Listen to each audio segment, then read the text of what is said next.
Magandang hapon. Ako si Coach Michael Chavez. So, etong video na to, ito ay hindi isang masterclass sa calisthenics or fitness na knowledge na i-share ko ngayong araw. So, ang i-share ko ngayong araw is yung mga different experience na mga naging estudyante ko na hindi sila sinuportahan ng kanilang magulang sa sports or calisthenics na gusto nila.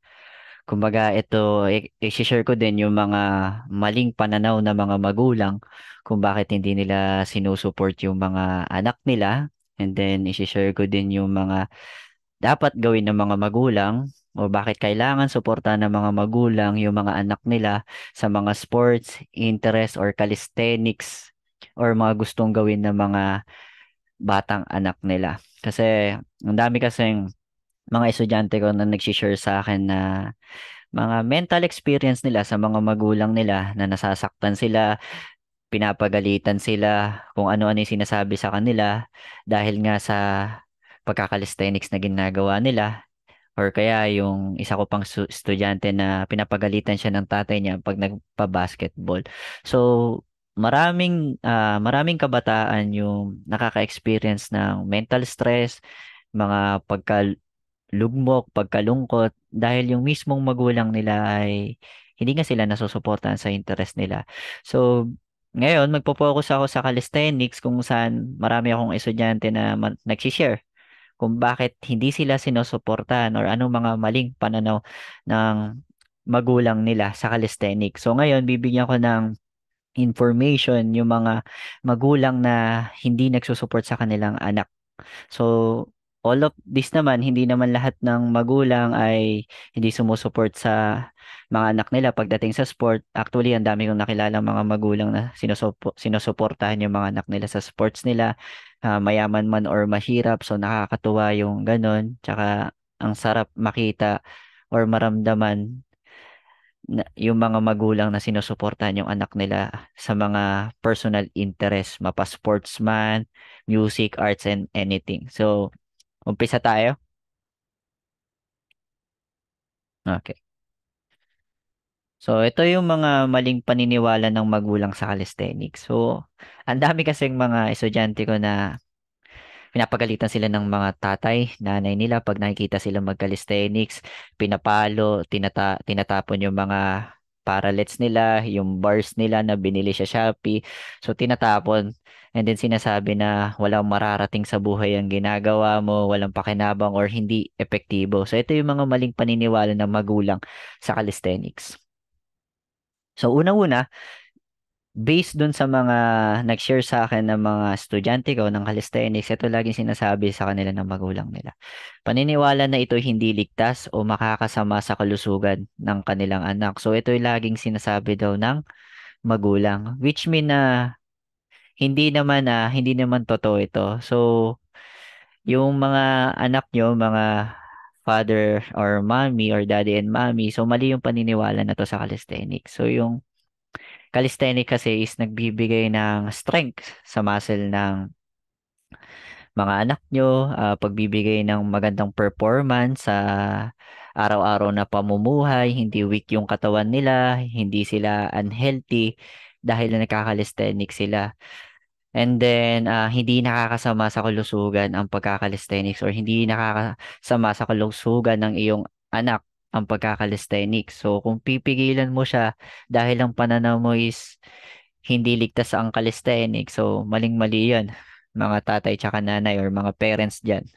So, hindi totoo yun. So, ibang parents sinasabi na pag-aakala nila hindi seryosong aktibidad or hindi makakatulong sa kinabukasan ng kanilang anak. So, maling-mali yun. Kasi yung ibang magulang, pinapatigil yung mga anak nila sa calisthenics or other sports na ikakabuti ng kalusugan ng mga anak nila. Minsan, pinapapokus nila yung anak nila na sa academics. Sinasabi nila na mag-aral ka ng mabuti. Yung sports na ginagawa mo na yan is hindi nakakatulong sa'yo yan sa pag-aaral mo. Baka pabayaan mo yung pag-aaral mo. So, mali yung tip na ganun, mga parents kasi dapat laging balanse yung academic ng mga anak nyo and then yung health niya kasi ako sa based on my experience so ganito rin ako ganyan din sinabi sa akin ng mga parents ko noon na mag-focus ka sa pag-aaral, mag-focus ka sa pag-aaral hanggang napabayaan ko yung health ko. Dumating ako sa point na nag-grind ako sa CCNA ko, sa pag-i-study ko ng network engineer, napabayaan ko yung pagpo-push up ko, yung pagka-calisthenics ko. So, dumating yung point yung katawan ko nagkasakit, nanghina, so napapabayaan ko yung sarili ko sa pag-rest dahil laging napupuyat dahil nga nag-focus ako sa pag-aaral based on the advice ng aking mga magulang, mag-aral talaga ng mabuti. So, yun nga, mga payo ko sa mga nanay and tatay na kailangan balanse ang academic and then yung health ng mga anak nyo. Kasi aanuhin naman nila yung mga title or narating man nila sa buhay using the academic kung weak naman yung or unhealthy naman yung lifestyle nila or mga kalusugan nila. So, 'di ba? So, malaking bagay sa kinabukasan ng iyong mga anak yung ginagawa nilang calisthenics or traditional calisthenics. Kaya wag mo silang pipigilan kung yan yung ginagawa nila. Pangatlo, pag-aalala na ang calisthenics ay maaaring humantong sa mga injury. So, ito yon. Um, May modern calisthenics na kasi tayo. Ito yung mga nakikita ng mga daddies and mommies sa mga kanilang anak, yung mga nag-handstand and anything. So, kung pipigilan mo sila dahil dito sa reason na pag-aalala na maaaring humantong sa injury. So, ito yung mali. Bilang magulang, kailangan pag-aralan din natin yung calisthenics. Kung may interest yung anak natin sa calisthenics, pag-aralan natin kung ano ba yung dapat safety method, suportahan natin, bigyan natin ng pansin, bigyan natin ng tuon para hindi sila humantong sa injury. Kasi kung iisipin mo, magkakalisthenics sila without your support, without your guidance. So, and then without proper support nga sa anak mo, hindi mo siya sinasamahan sa interest niya. Example, sa calisthenics, nag-handstand siya in anything, wala ka sa tabi niya. So yun, baka dumating sa point na yun nga, magkaroon ng injury, hindi mo siya napayuhan about the safety method ng pagkakalisthenics. So, imbis na pagbawalan natin yung mga anak natin or mga magulang kayo, imbis na pagbawalan niyo yung mga anak niyo sa mga sports or pagkakalisthenics, try niyo maging guideline nila or pag-aralan niyo din yung calisthenics. Bigyan niyo rin ng tuon kung ano yung mga gustong sports ng anak niyo. And then, huwag niyo sila pagbawalan. Bigyan niyo sila ng tips paano sila safety training or ano ba dapat gawin nila para hindi sila magkaroon ng injury. Dapat bilang magulang sa inyo magmumula yung kaalaman din or pagbibigay ng guidelines sa anak nyo. So kung ikaw, yun nga, may mga magulang din kasi na karamihan na hindi alam talaga yung calisthenics or hindi na nila napag-aaralan, bigla na lang nilang sinasabi na tumigil ka, wag ganyan. So, ang reason yun, napapatigil nila agad yung mga anak nila kasi wala nga silang knowledge sa calisthenics. So, maaaring umantong talaga sa injury. Totoo yan. Kung hindi nyo bibigyan ng tamang gabay ang iyong mga anak kapag nagka-calisthenics sila. So, kung ang um, kinakabahan ka or pangangamba mo na ma-injury yung anak mo, so kailangan bigyan mo ng interes, bigyan mo ng toon, bigyan mo ng gabay yung anak mo. Huwag mong patigilin. So, yun yun. So, make sense tayo? So, hindi sa pag-unawa sa mga benepisyo ng calisthenics sa pagbuo ng lakas, kakayahan, paggalaw, kalusugan at pangkalahatan.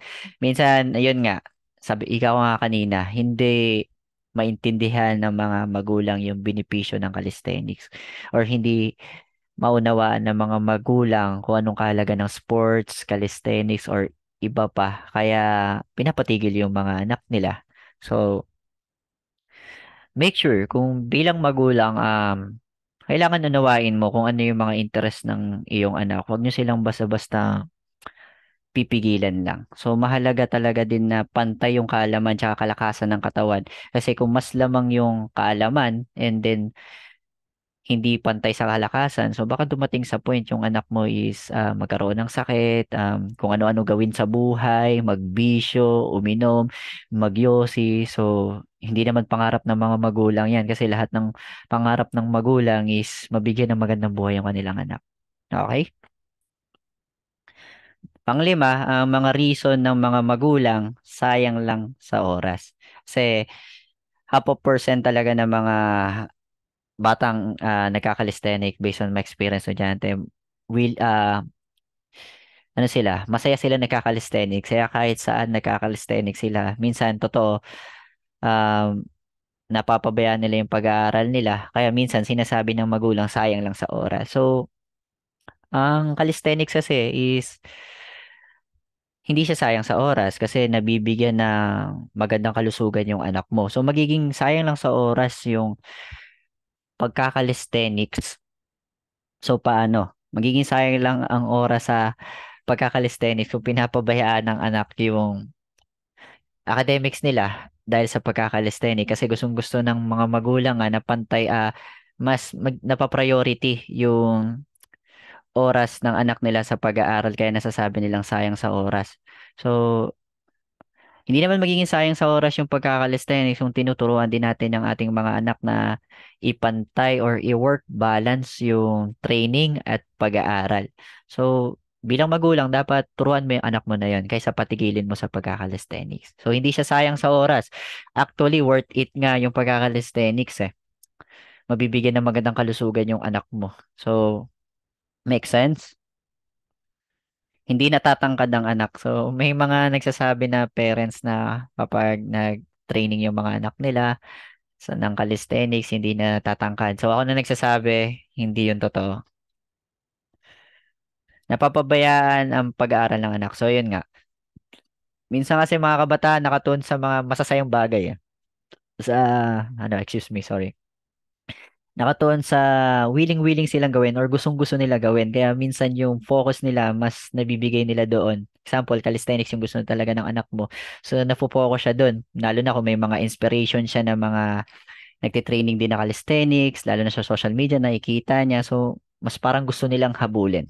So, turuan din natin yung anak natin na ilugar or i-balance ang pag-aaral.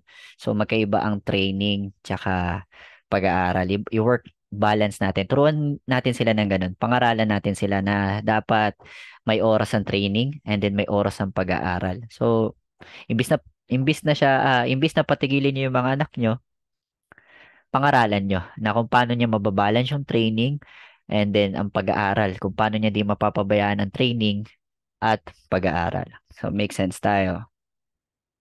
So, mga dahilan ng magulang bakit hindi nila sinusuporta ng anak sa calisthenics or sports. So, intindihin naman natin yung mga parents kasi sabi ko na dito yung mga reason ng mga magulang. So, unang-una, intindihin muna natin yung mga magulang kung bakit hindi nila sinusuporta ng anak sa calisthenics or sports para maging balance tayo.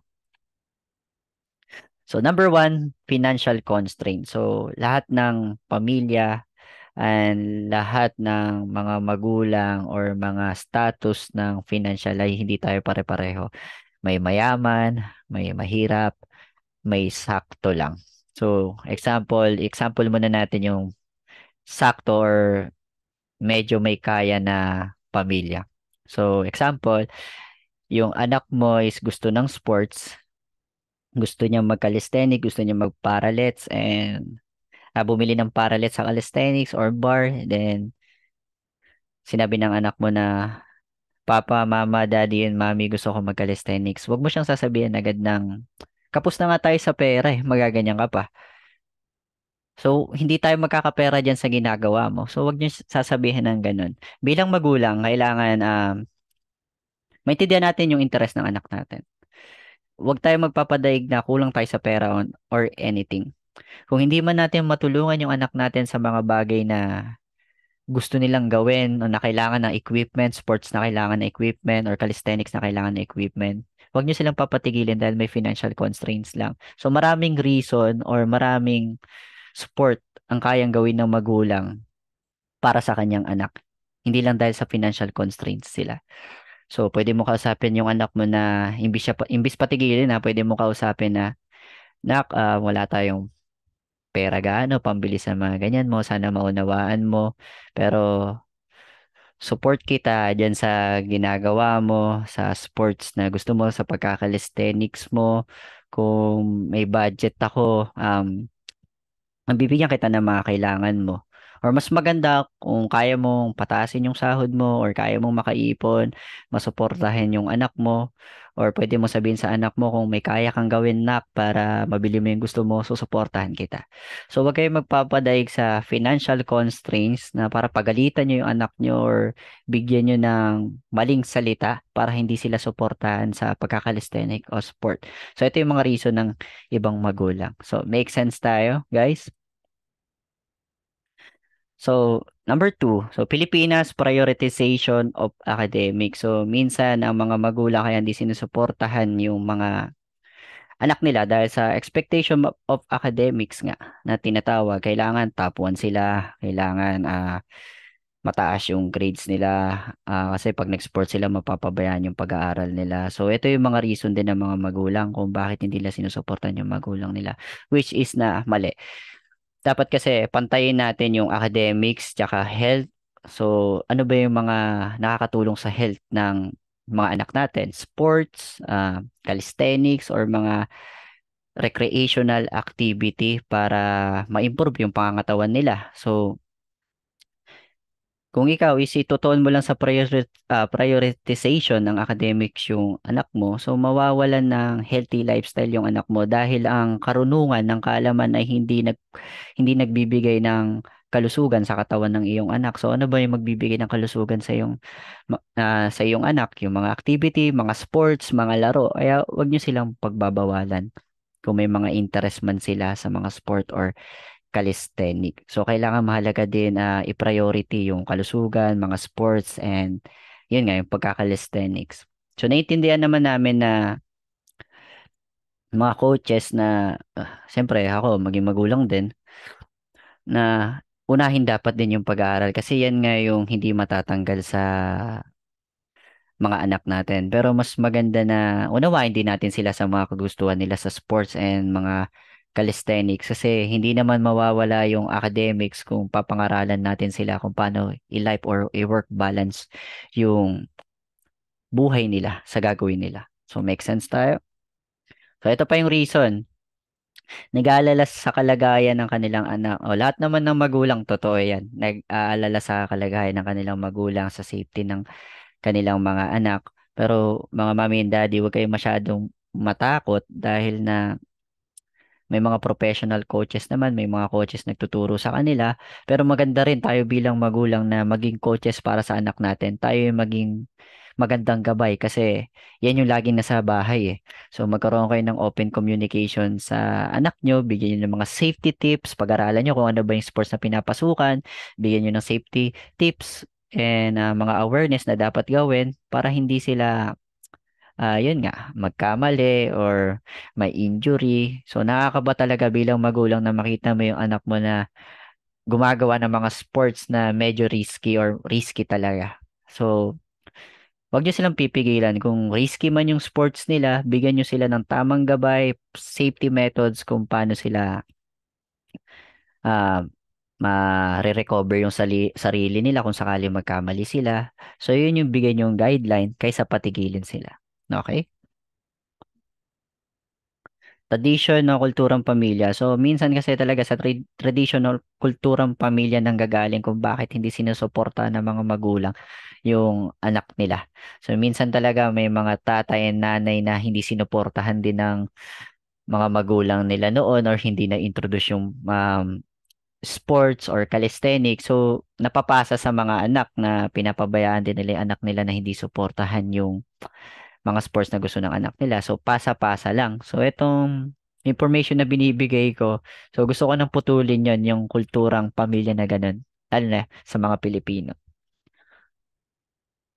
So, kawalan ng kaalaman. So, yung mga magulang kasi, kaya nagkakaroon sila ng pangangamba, takot, or bakit nila pinipigilan yung mga anak nila sa sports or calisthenics dahil nga sa kawalan ng kaalaman. So, di naman natin sila masisisi kasi minsan busy sila sa trabaho or anything ginagawa nila para kumita ng pera para suportahan ng pamilya or mga anak sa pang-araw-araw na pagkain ng gastusin nyo. Pero yun nga, ang pagiging magulang talaga is mahirap.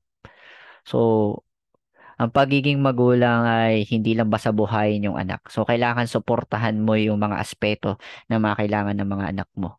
Ultimo kahit maliit or malaking bagay. So, magbigay kayo ng time para pag-aralan yung mga ginagawa nilang mga sports or calisthenics man para mabigyan nyo sila ng support at hindi nyo sila masabihan ng kung ano-ano salita or pigilan doon sa gagawin nila.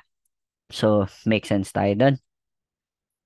So, dami-dami na rin na-explain. So, ito nga, based dito sa ginawa ko na to na nakikita nyo sa screen, ito naka-base to sa mga nakausap ko na mga student ko sa calisthenics and sa mga ibang sports pa tulad ng basketball, parkour, and gymnastics. So, eto mga hindi alam ng mga magulang dahil nga walang mga open communication ng magulang. So, di ko naman nilalahat. Ito lang yung mga magulang na hindi nagsusupport sa kanilang mga anak. Ano ang nararamdaman ng isang anak kapag hindi sila sinusuportahan ng kanyang magulang? So, ano nga ba? Ano ba yung mga pakiramdam ng anak nyo? Nalalaman nyo ba kung ano yung pakiramdam ng anak nyo kapag hindi nyo sila sinusuportahan sa interest nila, sa sports nila, or sa anong bagay na ikakabuti naman nila na hindi nakakapekto ng buhay nila or pag-aaral nila? So, natanong nyo na ba minsan yon kung ano ba nararamdaman ng anak ko kapag pinigilan ko siya sa sports niya? Ano ba nararamdaman ng anak ko pag tinapon ko yung equipment niya sa calisthenics? So, natanong niyo na ba yan as magulang sa sarili niyo? So, hindi pa. So, ipapaliwanag ko based sa, ayun nga, mga nakausap ko. So, number one, mga student ko, nakakaramdam daw sila ng frustration. So, ito yung pagkakaroon ng support, ang hindi pagkakaroon ng suporta na, ano, ito nakikita natin, highlightan natin na magulang na maaring magdulot ng frustration sa anak, lalo na kung ito ay isang malaking pangarap sa kanya. So ito yun, mga parents or mga magulang. Based dun sa estudyante ko. Nakakaramdam daw siya ng frustration kasi pangarap niya gumaling sa calisthenics eh. Pangarap niyang lumakas yung katawan niya. And then yung mismong magulang niya, hindi maunawaan kung ano ba yung ginagawa niya. Wala daw siyang lakas ng loob kasi bata pa siya and then hindi siya alam niyang hindi siya iintindihin. So nagkakaroon siya ng frustration. So mga magulang, maring isipin yan ng bata na hindi siya iniintindi o hindi tinuturing na mahalaga sa kanyang magulang.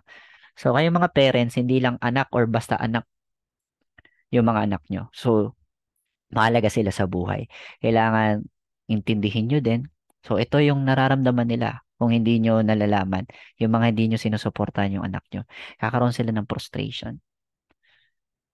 Nakakuwento nila sa akin yan. Coach, na minsan napoprostrate ako, coach. Minsan nalulungkot ako, coach. Minsan nai-stress ako. Kasi hindi ako sinusuporta ng magulang ko kung ano-ano pa sinasabi ng magulang ko sa akin na walang kwenta, hindi maganda yung ginagawa ko, wala daw akong mararating sa buhay sa ginagawa ko. So, kakaroon sila ng frustration. Ayun, sana dumating to sa, yun nga, mapakinggan to ng mga magulang.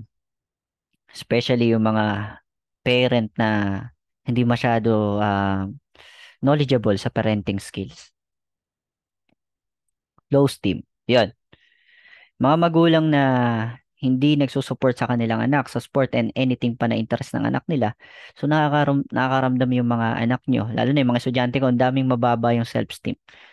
Ayan no, ang pagkakaroon ng suporta mula sa magulang ay mahalaga, pagpapalakas ng self-esteem. Eh paano naman kung hindi mo sinusuportahan? So magkakaroon siya ng mababang tingin sa sarili niya at kakulangan ng kumpiyansa.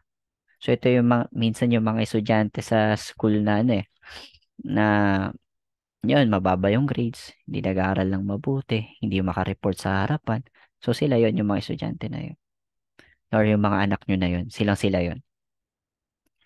Pangatlo, resentment or pagkamuhi o galit. So, coach, galit ako sa magulang ko eh. Tinapon yung parallels ko eh. Yung bars ko tinanggal, kinalas. Coach, galit na galit ako eh. Pinag-ipunan ko na nga yun eh. Hindi na nga ako humingi ng financial support sa kanila eh. Ang kailangan ko na lang coach, yung suporta nila, yung pagmamahal nila, encourage nila eh. Yun na nga lang ako sumasaya coach eh. Hindi na nga ako sumasaya sa kanila kasi hindi nga nila ako maintindihan kung bakit ko ginagawa tong calisthenics na to eh. Coach, nagbabasketball ako, gusto kong gumaling eh. Pero tinatapon ng magulang ko yung bola ko. Nagbabaka sakali ako na pag gumaling ako sa basketball, makalaro ako sa international coach and mabigyan ko sila magandang buhay eh. So nakikita nyo, yung mga anak nyo sa mga sports na yan or mga basketball na yan, may pangarap sila para sa inyo. And then kayo, yung pangarap nila, sinisira nyo kasi hindi nyo alam kung ano ba yung root nun or para saan ba nila ginagawa yung sports nila. Minsan may nakausap ako sa student ko sa strength and conditioning. Tinanong ko siya, sinusuportahan ka ba ng magulang mo sa pagbabasketball mo? Coach, hindi nga eh. Tinatapon yung bola ko, sinasaktan pa ako ng tatay ko, pinagbabawalan ako mag-training. Pero alam mo, coach, sinasabi ko sa isip ko na gusto kong gumaling para balang araw mapatunayan sa kanila na matulungan ko sila, baka makasali ako sa international, kung sakali mawala yung pagkapagod ng tatay ko sa pagtatrabaho niya, pamilya niya. So, tingnan nyo, mga magulang, ang laki ng pangarap ng mga anak nyo para sa sports nila para makatulong sa inyo. And then kayo, unti-unti nyo sinisira yon dahil ang tingin nyo dun sa sports na ginagawa nila is walang kwenta o walang halaga para sa buhay nila. So, ang swerte ng bata na yun na nagsabi sa akin na yun, napakabilib ako sa bata na yun.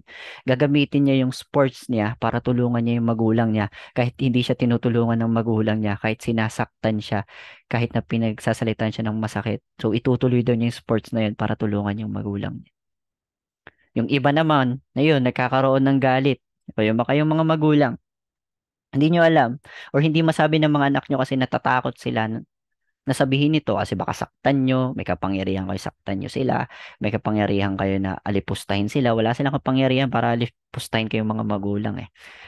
So minsan, ayun, ang ilang mga bata ay maaaring magkaroon ng galit, pagkamungkahi sa kanilang magulang kung hindi sila sinusuportahan sa mga bagay na importante para sa kanila. Ito ay maaaring magdulot ng tensyon at kanilang pamilya. So kung reason mo, pinag-aaral mo ng mabuti ang anak mo nagtatrabaho para sa kanila, and then araw-araw kang busy sa work mo para mapakain mo sila. Hindi lahat ng anak is kailangan ng ganyan. So maraming aspeto ang mga anak nyo para mabuhay nyo sila ng maayos or masaya and responsable na anak. So mamaya di-discuss natin yan. So yan, resessment. Kung pagkamungkay, galit, so kapag hindi mo sinuportahan yung anak mo, tsak na ito yung mararamdaman ng anak mo. Pwede mo suportahan yung anak mo kung ikakabuti ng buhay niya. Pero pwede kang magalit sa anak mo or wag siyang suportahan kung hindi naman ikakabuti talaga ng buhay niya. Okay? Pagsuko, eto nga eh. Um, kapag wala o kulang ang suporta mula sa magulang, maaaring magkaroon ng pakiramdam ang bata na wala itong pag-asa sa pagpapatuloy ng kanyang pangarap sa sports, pag-aaral, or anything. Ito ay magdudulot ng pagkakaroon ng mental na stress at pagkawala ng motivation. Totoo yan, mga magulang. May isa akong estudyante na, Coach, nawawalan na ako ng ganang mag-aral. Bakit? Mga magulang ko, walang support sa sports na gusto ko. Hindi naman din nila ako nakakausap sa bahay kung kamusta na ba yung pag-aaral ko, kung okay lang ba ako. So, sumusuko sila. Dahil mismong magulang na nagbibigay sa kanila ng magandang buhay or sabihin na natin yung mindset ng magulang ay bigyan ng magandang buhay yung kanilang anak pero hindi naman nabibigyan na emotional support or interest support sa mga anak nila, naglilid yun ng pagsuko or pag-giving up. Kaya mapapansin nyo kung yung anak nyo patamlay-tamlay sa school, patamlay-tamlay sa bahay, o kaya minsan mga bulakbol, or minsan nagbibisyo, anything, gumagawa ng masama. So, yun yung mga causes. Nawawalan kayo ng support sa anak nyo, nawawalan kayo ng oras. So, maraming root cause kung bakit yung mga anak nyo ganun sa magulang. Minsan palasagot or minsan nagre-reflect sa sarili nyo yun. Kung ano yung ugali nyo, ganun din yung ugali ng anak nyo, binabalik lang sa inyo. So, bumalik na tayo sa topic. Sobrang lalim na. So, yan, pagsuko.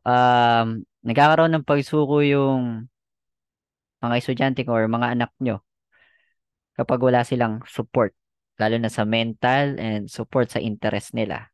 So, nagigiving up sila. Parang wala silang karapatan na gawin yung gusto nila.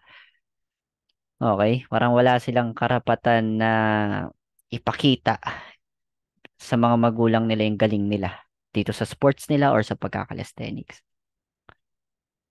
Minsan, ito yung minsan na-experience ko sa mga estudyante ko, lalo na sa 20, 20 student, na sinasabi nila motivation. Yung kawalan ng pagsuporta sa kanila, ng kanilang mga magulang ay maaaring magdulot sa kanila ng determinasyon. So, sinasabi nila sa akin, Coach, kahit hindi ako suporta ng magulang ko, sila yung gagawin kong motivation para ma-achieve ko yung bagay na gusto ko kahit na hindi nila ako suportahan. So, yun yung big challenge sa akin, coach eh. Maging magaling sa sports ko. Maging magaling sa calisthenics na kahit hindi nila suportahan. Pero minsan, coach, yun nga, nakakawala nga din ng motivation dahil yung mga pinag-ipunan ko na equipment, tinatapon nila. So, mga magulang, swerte nyo kung yung anak nyo pa, ginagawa kayong motivation para maging matagumpay sa tinatahak niya na sports or calisthenics or ano pa sa buhay. So, ito yung mga na-experience nila. So, make sense tayo mga parents or mga magulang kung ano ba yung nararamdaman ng mga anak nyo kapag hindi nyo sila sinusuportahan sa ikakabuti naman ng buhay nila o sports na gusto nilang pasukin or interest na gusto nilang gawin sa buhay. So, kailangan maging pantay tayo.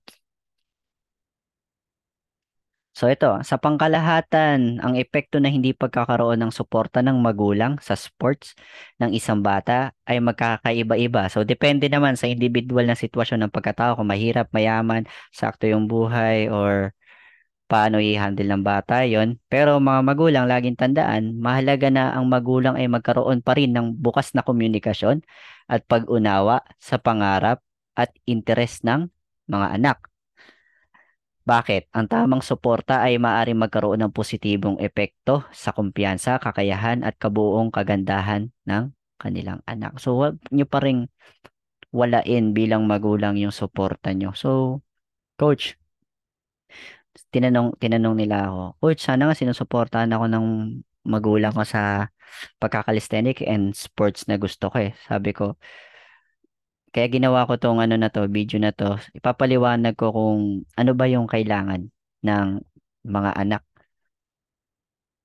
natin para magkaroon sila ng kumpiyansa, kakayahan, or hindi sila mawalan or mag-give up based dun sa mga sinasabi ko, or magkaroon kayo ng magandang relationship sa anak nyo. Anong klaseng support ba as magulang, or anong mga aspeto ang kailangan ng magulang para yun, maging maganda yung pagpapatakbo or pagpapalaki ng inyong mga anak. So ito yan. So mga aspeto na suporta ng magulang sa pagpapalaki ng maayos ng kanilang anak. So ito yun. Explain ko sa inyo. Number one, so may mga magulang kasi puro sinasabi, edukasyon, edukasyon, binigyan naman natin ng magandang edukasyon, naging doktor ka man, naging tagumpay ka naman sa karir mo, bakit na ganito ka umasta sa akin, bakit ganito yung pagtingin mo sa akin bilang magulang, bakit ang sama mo sa akin? Minsan kasi, yung mga magulang kulang ng emotional na support. So ano ba yung emotional na support? Pagpapakita ng pagmamahal, pag-unawa, at pagtanggap sa emosyon ng anak ay napakahalaga. Dapat maging handa ang mga magulang na makinig, magbigay ng payo, katuwang emosyonal sa mga oras na kalungkutan o pagkakabalisa. Siyempre, yung mga anak din natin, tao yan eh. Kahit bata man yan or malaki na yan, nakakaramdam ng kalungkutan o pagkabilisa yan, nagkakaroon ng mga hindi inaasahan na kalungkutan. So, kung ikaw bilang magulang, kailangan maintindihan mo yung emosyonan ng anak mo din. Dahil hindi lang pagpapakain, pagpapalaki, pagpapaaral ang trabaho ng magulang. Kailangan din maunawaan din natin yung anak natin. Ito minsan yung reason kung bakit yung mga anak nalalayo yung relasyon nila sa magulang nila dahil ang kanilang magulang mismo hindi maintindihan kung ano yung emosyon na nasa loob ng nararamdaman nila. Example, ganito. Gusto ng anak mo calisthenics. Ikaw naman yung magulang na hindi makaintindi. Tinapon mo yung equipment ng anak mo na pinaghirapan niya, di ka na nga nag-support eh. So naging malungkot siya. Hindi ka pinansin. Ikaw pa yung magagalit. minura mo pa, pinagalitan mo pa, 'di ba? So lalo in tendency, mas malulungkot yung bata, mas mapapalayo yung relasyon, mas magdadabog pa yan or anything. So calisthenics nga nagbibigay sa kanya ng magandang healthy lifestyle or kasiyahan pa or pampawala ng stress niya, winala mo pa. So, mas piliin mo na mag-calisthenics yung anak mo or gumawa ng magandang mabuti, mag-drawing, mag-gitara, mag-music, kaysa naman na magyosi, uminom, bumarkada, kung ano-ano yung gawin, di ba? Kailangan maunawaan natin yung mga anak natin sa pamamagitan ng emosyonal din. Hindi lang sa pag-aaral, hindi lang sa edukasyon, hindi lang sa pagpapakain, pang-araw-araw or habang buhay. So, napaka-importante bilang sa mga magulang ang aspeto ng emotional support. Yan ang wag wawalain nyo. Kung hindi nyo alam yan, mas maganda pag-aralan. Okay? Oras. So, syempre, ayan, dapat ang mga magulang ay hindi nawawala ng oras sa kanilang anak. So, ano ba yung oras? Ang oras ay binibigay ng mga magulang sa kanilang mga anak ay nagbibigay daan para sa mga pag-uusap. Yan yung mga, nak, kamusta ka na ba? Nak, kamusta ang school? Nak, kamusta ang sports? Nak, so okay ka lang ba? Kumain ka na ba? Ano nangyari sa'yo? Kwento mo sa kanyang araw. Bonding. So, ayan yung mga bonding. Samahan mo siya sa sport, mamasyal kayo, and anything.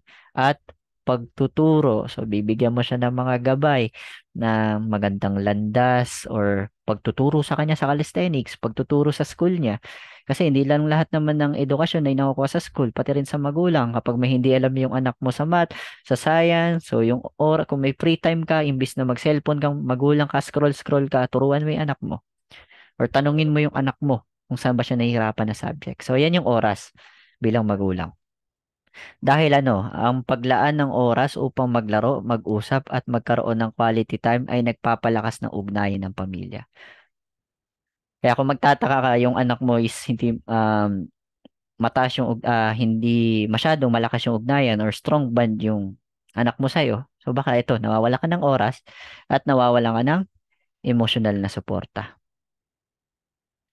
So, edukasyon. So, alam nyo na yan. So, napaka-importante ng edukasyon. So, kailangan turuan mo yung mga anak mo na maging value sa edukasyon or mag-aral ng mabuti. Dapat silang, siyempre, bilang magulang, dapat maging tamang, tamang modelo rin kayo ng iyong mga anak sa tamang pag-ugali at responsiblang pagganap. So, kayo yung magbibigay ng edukasyon din, hindi lang yung school, hindi lang din yung academic. Alam niyo na yun, education. Suporta sa interes. So, ito yon. Dapat pinapalagahan ng mga magulang ang mga interes at hilig ng kanilang anak. Ang pagtutok at pagsuporta sa mga ito ay nagpapalakas ng kanilang kumpiyansa at self-esteem. So, kapag sinusuportahan mo pala yung anak mo, may nai-improve ka sa kanya. Ano yung nai-improve? Yung suporta. Ay, yung, sorry, yung self-esteem or kumpiyansa sa buhay. Napaka-importante pala bilang magulang na suportahan sa interes yung anak. Bakit? Nabibigyan mo siya ng self-esteem or improvement or self-development sa kanya. Kung ikaw bilang magulang, hindi mo gagawin to, so, tsak, yun na yung mangyari. Mawawalan ng self-esteem, magiging low esteem yung anak mo. Financial na support. So, alam niyo naman yan, financial na support. So, dapat itong binibigay sa maayos na paraan at may kalinsabay na pagtuturo sa wastong paggamit ng pera. So, ang financial support, hindi yan yung parang responsibilidad lang ng magulang na magbigay, na magbigay, na magbigay ng pera. So, ang financial support, dapat tinuturuan din natin ng ating anak na gumamit ng wastong paggamit ng pera. Kung saan nila ilalagay yung tama, kung paano sila mag-ipon, kung paano, ano ba yung dapat bibilihin nila, hindi dapat ba sila bumili ng mga hindi kailangan nila. So, yun, financial support. So, may education pa rin. Pagtitiwala. So, mahalaga din tayong mga magulang, dapat magtiwala sa anak. Nagpapalakas ng kanilang kumpiyansa, kakayahan. So, dapat silang bigyan ng kalayaan na magdesisyon. Hindi lahat dapat nasa magulang. Lalo na kung lumalaki na yung anak natin or lumalaki na yung mga anak nyo, dapat bigyan nyo sila ng kalayaan na magdesisyon. So, bigyan nyo sila ng ng karapatan magdesisyon, magkaroon ng communication, ng opinion. So, and then kayo mga magulang, kung may mali man sila sa desisyon nila, tsaka kayo papasok ton. Pero kung ikakabuti ng buhay nila, and hindi naman masisira ang buhay nila sa decision nila, so kailangan suportahan natin yan bilang magulang. So dapat maging responsable at magkaroon ng mga, yun nga, okay, dapat silang bigyan ng kalayaan, desisyon, maging responsable at magkaroon ng mga pagkakamali. Kasi kasama sa pagkatuto rin yung pagkakamali. Kung may decision man sila na ginawa nila ay nagkaroon sila ng pagkakamali, hayaan nyo lang muna sila na maramdaman yon para ma-realize nila na mali pala. Hindi lahat ng decision is kailangan nasa kanila. Kailangan din pala ng gabay ng ibang tao, gabay ng magulang. Okay? So, doon na nila mare-recognize na hindi lahat ng decision nila is tama and then kailangan din nila ng gabay. So, make sense tayo doon? Moral na suporta. So, ang magulang ay maaaring magbigay ng moral na suporta sa pamamagitan ng pagturo ng mga moral na prinsipyo, pagtitiyak na kanilang mga anak ay nasa tamang landa. So, huwag niyong wawalain ang pagtuturo sa bahay ng moral na suporta sa inyong anak. Dahil hindi lamang nakukuha sa school yan, siyempre nagmumula yan sa bahay or nagmumula yan sa magulang kasi sila yung laging nakakasama natin, araw-araw natin nakikita at araw-araw nakakausap. So, bilang mga magulang, dapat tayo yung maging magandang role model sa mga anak natin. Hindi pa yung tayo, kung sino pa yung magulang, yun pa yung pasaway, kung sino pa yung magulang, siya pa yung hindi nakakaintindi, kung sino pa yung magulang, 'di ba? Siya pa yung sumisira ng persona ng kanyang anak. So, para hindi mangyari yon, kailangan na, yun nga, pwede kayong mag-invest sa parenting courses, sa mga kung paano magpalaki ng anak, magbasa sa internet, kung ikaw yung magulang na hindi masyadong makaunawa sa mga visualize or mga basa-basa, pwede kang maghanap ng mentor. So, yun yun. So, pagpapahalaga sa kalusugan, so dapat hindi nawawala ang pagpapahalaga sa kalusugan. So, bilang magulang, kaya kailangan dapat kayo yung magturo sa anak nyo ng pagpapahalaga sa kalusugan. Kasi, kung sino pa yung mga magulang, sila pa yung nagyosi, sila pa yung umiinom, sila pa yung hindi mapagsabihan, hindi sasabihin nila sa anak nila, huwag kayong magyosi, huwag niyong gayahin yung tatay niyo. So, paano? Ikaw ngayon role model sa bahay eh. Siyempre, kung ano yung nakikita ng anak sa kanilang nanay or tatay, yun din yung gagawin nila. Hindi mo sila mapapangaralan ng salita. Mapapangaralan mo sila kung paano mo i-role model sa harap mo yung sarili mo. Kasi kung ikaw yung tatay na maayos, hindi nagbibisyo, hindi nagyosi, hindi nagloloko, or hindi gumagawa ng kung ano, yun yung susundin ng mga anak eh.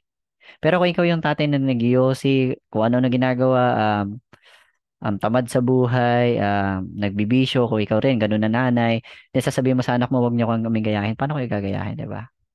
Swerte mo na lang kung anak mo is tumaliwas sa perception niya sa pagtingin sa inyo. Iba yung hinangaan niya. So, 'di ba, sobrang sakit sa mga magulang na iba hinahangaan ng anak mo sa buhay niya. So, kailangan bilang magulang, tayo yung maging role model sa anak natin. Okay? Make sense? So, pahalagaan niyo yung kalusugan. Pakita niyo sa anak niyo na nag-exercise din kayo. So, gagayahin din kayo nun. Hindi niya kailangan sabihin na ganito, ganyan, na mag-aral ka ng mabuti, huwag kang bumarkada, huwag kang magyosi, huwag kang uminom. Hindi. Pag pinakita mo sa anak mo na ikaw yung tatay, ikaw nanay, nag-exercise ka, pinapalaga mo yung kalusugan mo, kumakain ka ng tama. So, gagawin din ng anak mo yun kahit di mo na sinasabi. Gets? So, make sense tayo dyan. Pag-encourage. So, encourage nyo yung mga anak nyo. So, ang mga magulang ay maaaring maging tagapagsuporta sa pagtutok sa self-improvement. So, at pagtutulong sa mga anak na magtakda ng mga layunin at pangarap sa buhay. So, kayo din yung mag-encourage sa mga anak nyo. Kayo rin yung sumuporta sa self-improvement nila or mga gagawin nila or pangarap nila sa buhay. Kasi masarap bilang anak na habang nagsi-self-improvement and then habang may pangarap or may layunin ng iyong anak is nandiyan yung magulang niya sumusuporta. Napakasaya yun bilang anak sa kanila. So matutupad nila yun. Okay? Make sense? So yun lang. Yun lang yung mga information or mga impormasyon na gusto kong sabihin sa mga parents na hindi sinusuporta ng kanilang anak. Sana marami kayong natutunan at magbukas kaisipan na sa mga magulang or putulin na yung culture na hindi pagsuporta sa kanilang anak sa mga sports, interest or activity na gusto nilang gawin na ikakabuti man nila ng buhay. Sana maraming ayun, matutunan dito sa sinabi ko ngayon dahil upang bigyan natin ng magandang buhay ang ating anak, kailangan sapat ang kaalaman at kalakasan ng katawan. Ibig sabihin, sapat ang knowledge at sapat ang healthy lifestyle ng iyong anak. So, maraming salamat and yan, God bless.